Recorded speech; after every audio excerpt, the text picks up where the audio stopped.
Hi, I'm Millie Joy, co-founder of Church 14. Welcome to God Today. I'd like to share a little bit about my testimony from mental health issues. In our generation, it's becoming more common that mental health is on the forefront of what many are talking about. We need this. We need to talk about this. We need to talk about this in the church. So now you have your primary care physician and people know that they need to take care of their mental health too. There's a lot less shame surrounding the subject. But 15 years ago, when I had come into my Christian walk, I came out of some intense mental health situations. So as a broken teen from a broken home, I ended up in many mental health institutions, diagnosed with personality disorders, on many mental health medications, and I really honestly did not know if there was a purpose for my life. Now, I had an encounter with Jesus that set me free from all these things, and after a crazy suicide attempt, it was like I was waiting for something. I was waiting for God to grip my life, and it's like I knew that something was coming. And so there's a huge subject around mental health and mental health awareness, and one of my favorite Bible passages is in Mark chapter 5.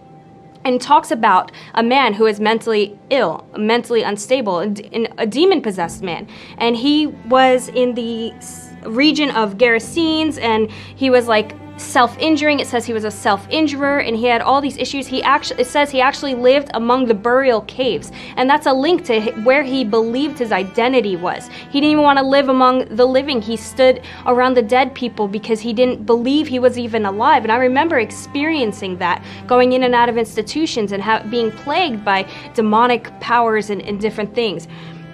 Now, what's funny is that when Jesus got off the boat in his region, and I'm reading out of Mark chapter 5 right now, but I'm summarizing. When Jesus got off the boat in his region, he was immediately drawn to Jesus. He runs up to Jesus and he says, "What do you want to do with me? Please don't hurt me." And Jesus has so much grace, so much mercy, so much love, and he actually rebukes the demons out of this man. And there's a little bit of back and forth, and he says, "Fine, have your wish, go into those pigs, get off, get out of this man and set this man free." Now, during the time of his possession, he was actually breaking chains. No one could contain him. He would break the chains off of however they tried to keep society safe from him. And when you see that he was a chain breaker, you could kind of see in that Romans that the gifts and callings are without repentance, that even while he was possessed by demons, he was breaking chains were being broken all around him. And so when he had an encounter with Jesus and Jesus set him free from the demons, he was already a chain breaker, and God was using all of that for his good. After that, the people came and they heard a ruckus was happening. So they came and they saw what was going on, and this is the funniest part of this passage, I believe.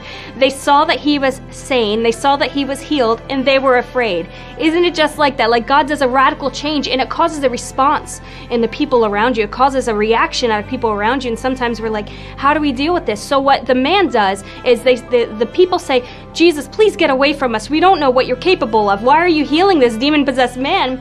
So Jesus, like a true gentleman, tries to get back into the boat, and the man who found his healing in Jesus starts trailing right behind him, puts a foot in a boat almost, and Jesus says, "Oh no, you're not coming with me." So he pushes him out of the comfort zone, right? Because the man felt his healing with Jesus. So he says, "No, now you get out of your comfort zone. You're not trailing me, buddy. You're in ministry now. You go tell these people what I've done for you."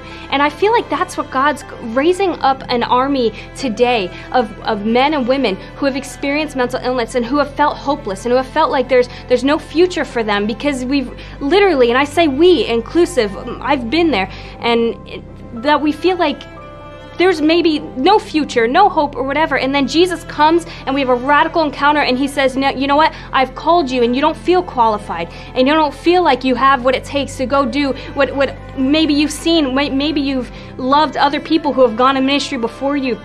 But you know what? He's putting a call on your life. And so if you struggle with mental illness, or you're struggling with anxiety or depression right now, or you've been diagnosed, or you're going through help, there's no shame in that. In fact, please do.